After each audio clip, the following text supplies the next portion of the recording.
Hi, this is Annie Grace with the Snake in Mind podcast, and today I'm here with Brandy. Hi, Brandy. Hi, Annie. How are you? I'm really good. Great. So why don't you just back us up with your story? Like, tell us kind of where drinking sort of all started for you. Okay. Um, well, I grew up kind of sheltered. My family wasn't super religious. They were just very kind of old-fashioned, and so I didn't know a lot of like I was. My mom kind of kept me in a bubble, but I was very excited to break out of that bubble when I turned 18 and was able to. And so I think the first time I got drunk was spring break my senior year. My sister-in-law, we went to I think it was Myrtle Beach, and my sister-in-law bought us I think it was orange juice and vodka and Jello shots and Brandy because it had to be. I mean, it was my name, so and it was me and two of my friends, and yeah, I mean, it was just right from the get-go. I remember smoking cigarettes that when I looked the next day, they were broken in half. And it wasn't and then I went back to school, and when I graduated, I think things started. So it was weird. So my first foray into substances, I guess, wasn't just alcohol. I had my first experience with pot when I was right after I graduated high school, and it was a really good experience, quote unquote. And so I fell down pretty quickly. I went from I've never done anything to I kind of do all the things. Yeah. And and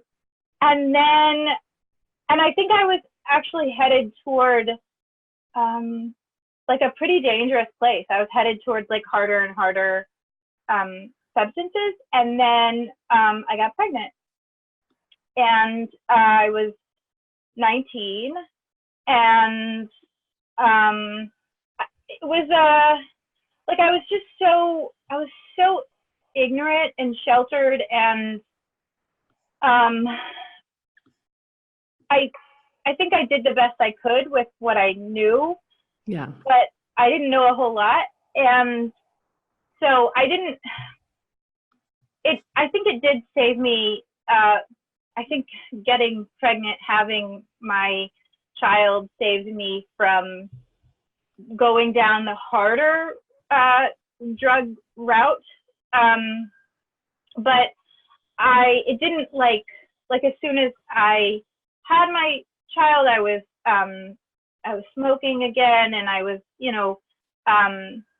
my partner at the time was pretty big into Crown Royale, and I remember he had the bags all over the house. And we just lived kind of a life of numbing out, and it was, looking back, an abusive relationship, but I didn't know it at the time because I didn't know enough to. It was sexually abusive, and I didn't know that you could be in a relationship and be abused. I just didn't know that.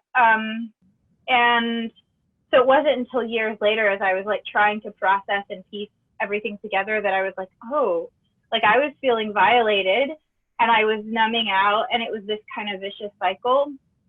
And I thought because I had a child with him, I had to stay with him. Mm. I honestly thought that, and nobody told me otherwise. So until one day, because I had started kind of, I mean, it's a long story, but we had gone back to counseling, and the counselor, I was like telling about like this, like was probably crazy stuff that he was doing, and manipulative behavior. And then I was like, and we're planning our wedding, and da da da da da. And my counselor looked at me and she was like, are you sure that you want to do this? And I was like shocked, like, oh, I don't have to. And that was really the turning point. It was somebody who I saw in an authority position, even though she was like the exact same age as me, just a very different life at that time. We were both like probably 22, saying, you don't have to do this. Mm. And so I broke up with him, and it was the first time we broke up where it wasn't a screaming fight on like out in the parking lot or whatever. And I knew it was over.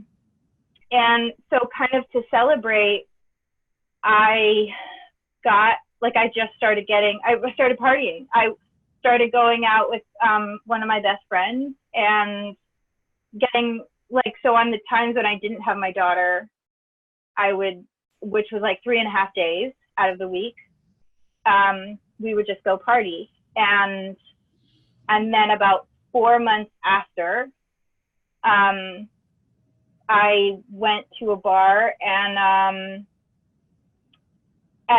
I don't remember, it doesn't seem like it was enough to kind of put me into oblivion, but I don't remember getting in the car, but I ended up getting pulled over and going to jail, getting a DWI. And it was in North Carolina. So that in North Carolina, it stays on your record. So it was 15 years ago. But when I just applied for a job like 2 weeks ago, I had to make sure that they knew that I had a DWI 15 years ago. And so for me at first I started, there were some things, I think that was a turning point. For me, that was like, okay, well, I got to get responsible now.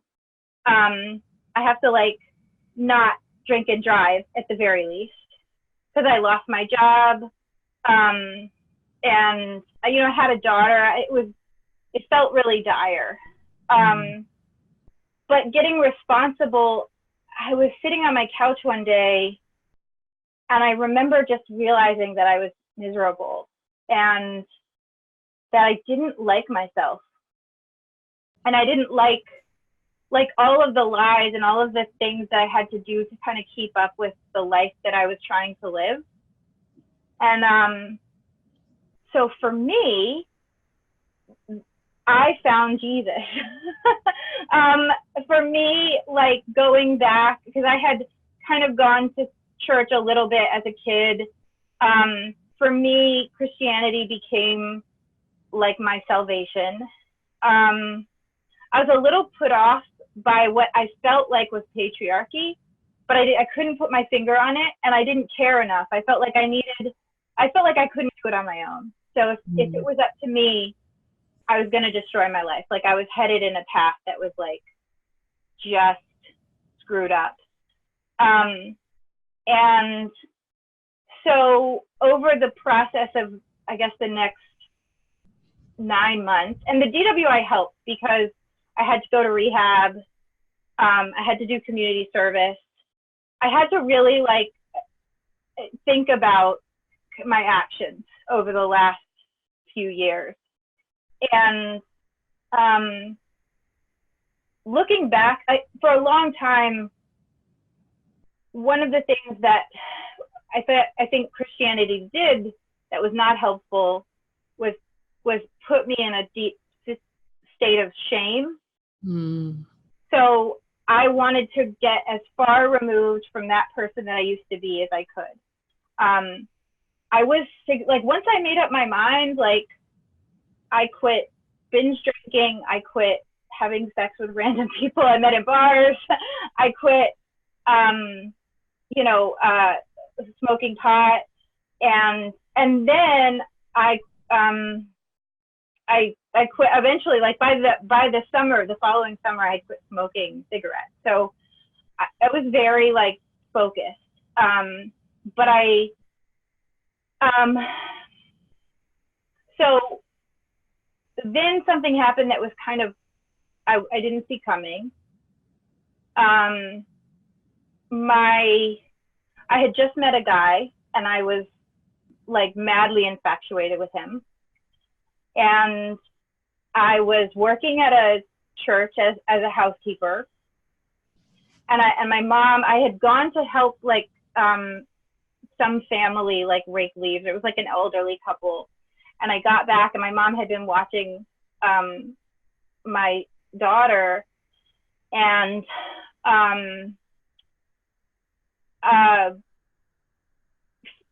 so what happened was, I guess the short version is, my daughter had confided in my mom that that she had been hurt by a family member on her dad's side.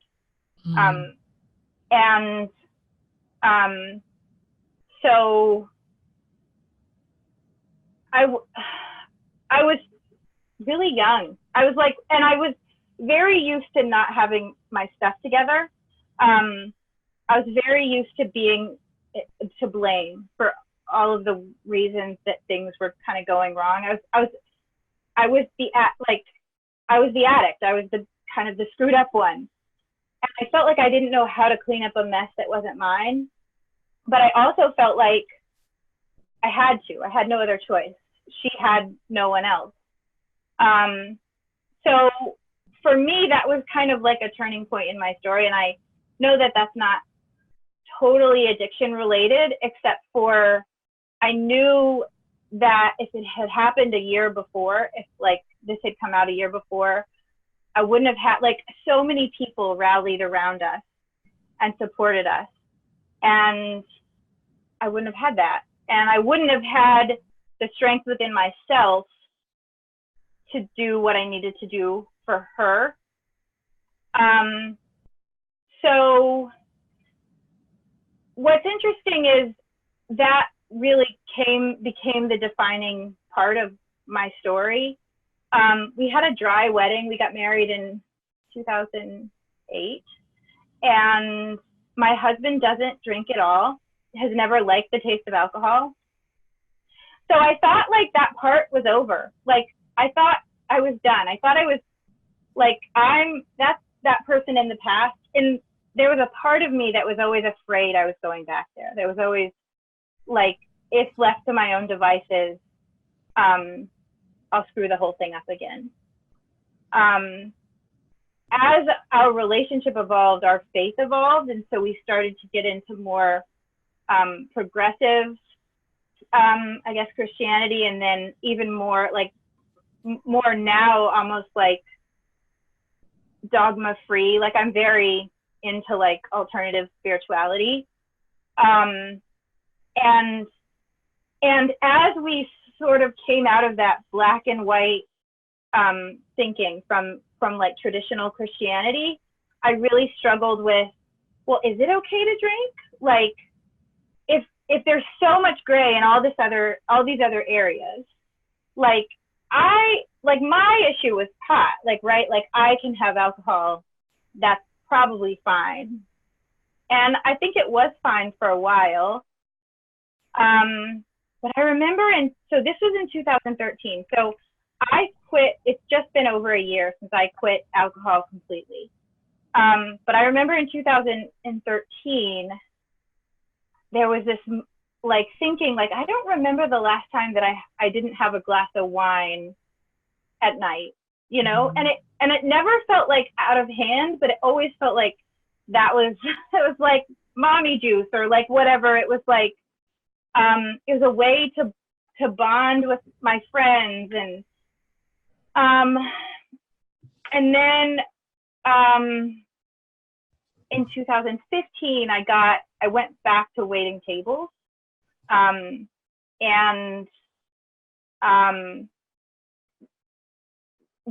I guess the very short version is, I went out with a coworker one night and we had a couple drinks, and he like tried to climb on top of me and have sex with me in the car.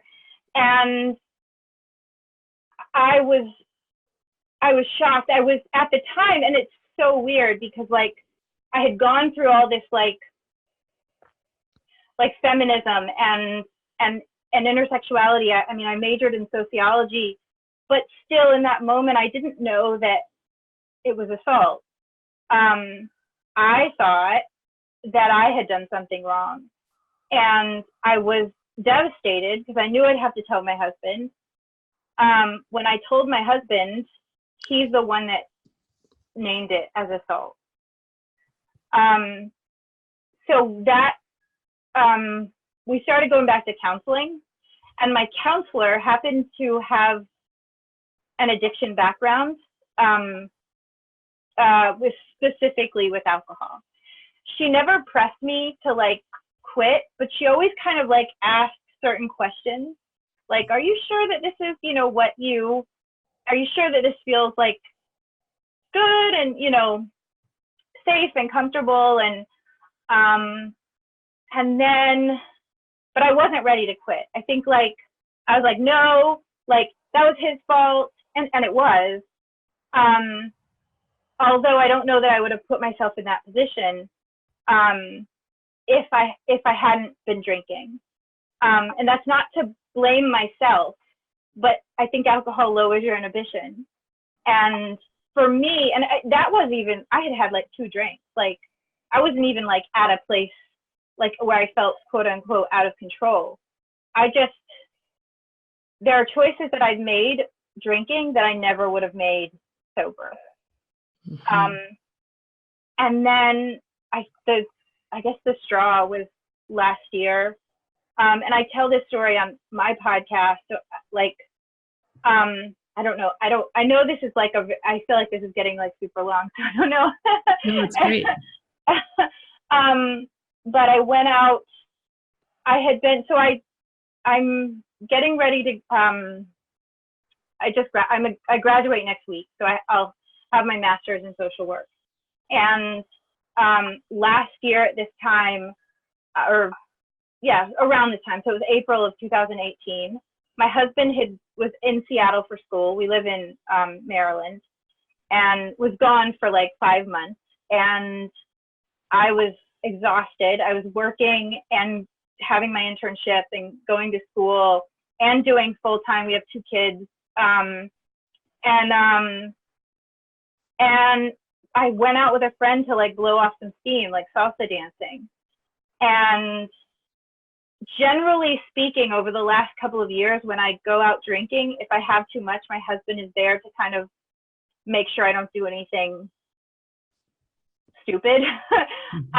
But he was in Seattle, and I don't remember. I guess we were like trying to go home, like it was the end of the night, and these guys came up and they were like, "Hey, you want to go around the corner to see a friend?" And we were like, "Yeah." I don't remember any of this. I don't remember him asking. I don't remember saying yes. Around the corner ended up being in his car, and it was like 20 minutes down the road. I don't remember any of this. He got pulled over because he was also drinking. So he's talking to the cops, getting a DWI, and my friend is like, "I think we shouldn't be here. I think we should go." And so I was like, okay, like that's the first time I kind of like started to like come to. So we took an Uber home. Like I remember puking on the front steps, making it upstairs to my bed somehow. I woke up the next day and I was mortified because I was like, what could have happened, like if he hadn't gotten pulled over, it was like, oh my God, like I could have died, I could have been raped, like, thank God that didn't happen. But as I sat there like that morning after, I was like, okay, I'm done. Like because I'm never going to put myself in that position again. And I think the only way to never put myself in that position again is to not drink again. Mm. And so, and I also, and then what I think helped me, two things helped me. First of all, your book. Cause I had experience with AA, and I knew that wasn't like the route for me. And so I just kind of started looking for like, what are resources that aren't that? And I found your book like randomly in a Barnes and Noble, and started like bought it that day and started I just devoured it. And also that night I had gone out drinking. I fell and while we were dancing, I fell and hit my head like really hard. So I think I had some kind of concussion. I was having dizzy spells every day for like months after. So I was afraid that I had like caused brain damage. And so it was like, but it was a weird, like, thank God I'm okay now. But it was a weird, like, okay, reminder that I never want to, like, it's for real. I'm done. So yeah, so I had my year anniversary on the 21st of April. Yay, congratulations. That's just awesome. Thank you. How cool. And what things have you noticed that have changed in the last year? I think one of the first things was like not drinking feels so aligned with the person I want to be, the work I want to do in the world. And I didn't, not that maybe that's not everybody's path, but it felt like immediately after I knew it was mine, like it just was like, oh, this is, especially like the spirituality component and like I'm getting ready to be a therapist. Like I just want to be a safe presence. And it feels really good to be sober, like 100% of the time. That's awesome. I love that. Is there anything else? I think, what have I noticed? I think just, I think at the beginning, I thought it was going to be hard. I was like, what am I going to do at night? What I really kind of poured myself into was learning and reading and it just like, and my work, like like I said, I have a podcast too, and I really want to create something. I want to have an impact in the world. And I think what was happening before, I mean, I've always been very ambitious, and but I would like work. I'm kind of a workaholic. So what I was afraid of, because before, alcohol was the only way that I like shut it off, that I like took a break. And so I've had to like figure out how to take a break without it, which sometimes means like yoga in the middle of the day. It sometimes means like it definitely means meditating.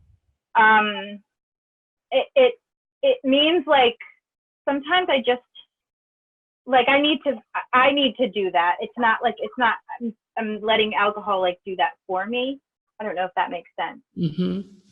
But it's learning how to be a whole person and not rely so heavily on the numbing aspect. Yeah, that's huge. That's absolutely huge. And how have, like, I guess your husband doesn't drink, so he's probably just happy, but how have sort of your friends and social life, how's that been going? Yeah, well, I was really concerned about that at first.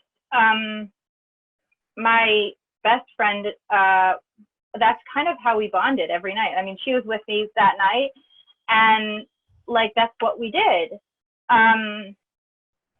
And at first there was some tension, I think. And I don't know if it was imagined. I felt really insecure about not, and I didn't want to push sobriety onto her. Like, I didn't feel like that was her. And she, I mean, even though she was there with me, I said never again. And she was like, I hear you, but she didn't say that too. She never has said that. And so I didn't know how it was going to go. And I didn't know if it was going to end up pulling us apart. What's happened is just kind of beautifully, she's almost completely quit too. And like, I think that, so for me, that's so admirable. I think if my best friend quit and I wasn't ready, I wouldn't have. Like,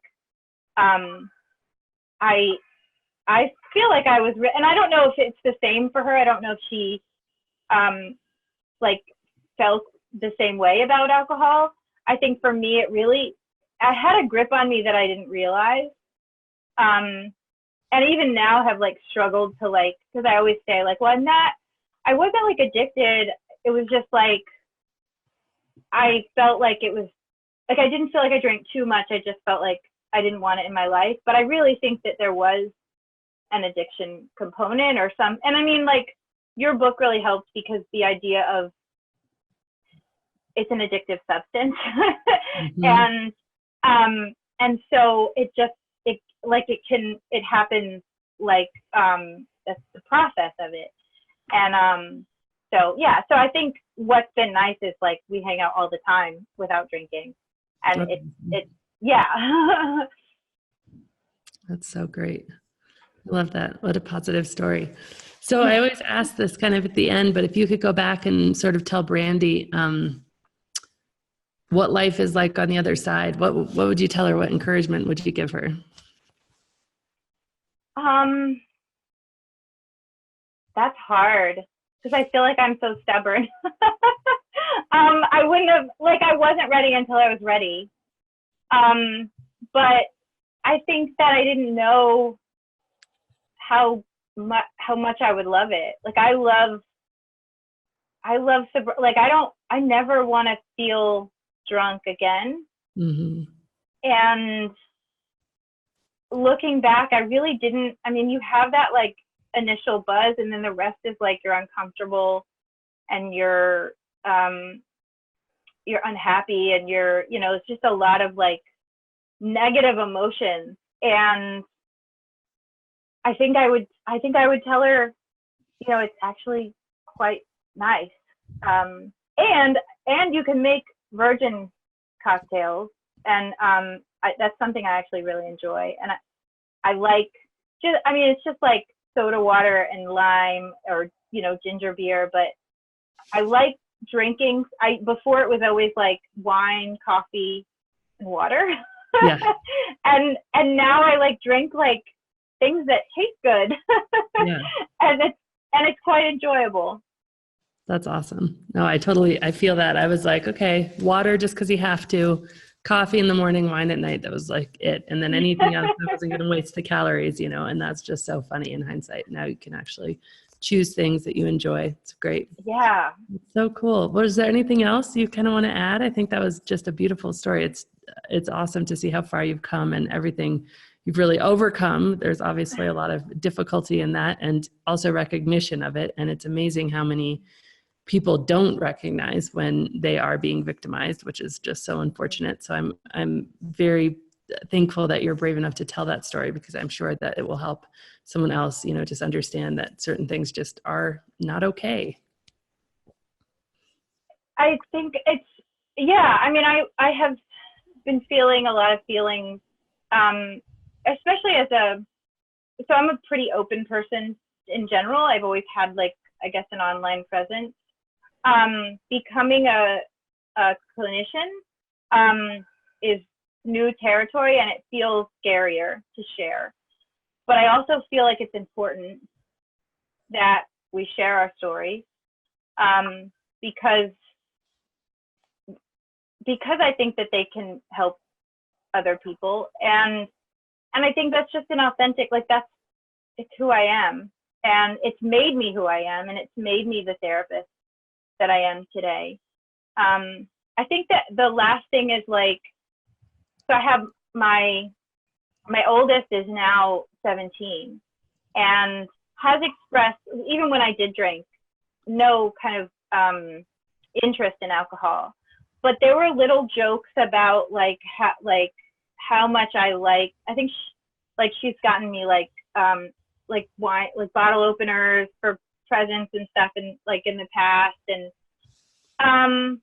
one of the best things about quitting was just showing my kids that you don't need to drink to be like an adult, and to live a full life. And I don't know what path they'll choose, but that feels like a gift to give. That's awesome. I love that. That's so good. So good and so true, just being able to show them and then know that that alone is really, do the stuff within your power. It's great. Mm-hmm. Yeah. Well, so cool. Thank you so much, Brandy. I really appreciate you coming on and telling your story. Thank you for having me. It's an honor. And I thank you for sharing your story, because I know it's helped so many people. And yeah, for sure. That's awesome. All right. Well, have a good day. Thank you again. Thanks. Bye. Let me ask you a question. What is better than change? Lasting change, of course. And if you've had trouble making change stick, either with alcohol or in any other area of your life, you are in for a treat. I created the 100 Days of Lasting Change to ensure that we don't just change for a moment, but we truly transform for a lifetime. And this program is so close to my heart. Thousands of people have been through it and their results are incredible. But don't take my word for it. Check it out at thisnakedmind.com/100 days. And as always, rate, review, and subscribe to this podcast, as it truly helps the message reach somebody who might need to hear it today.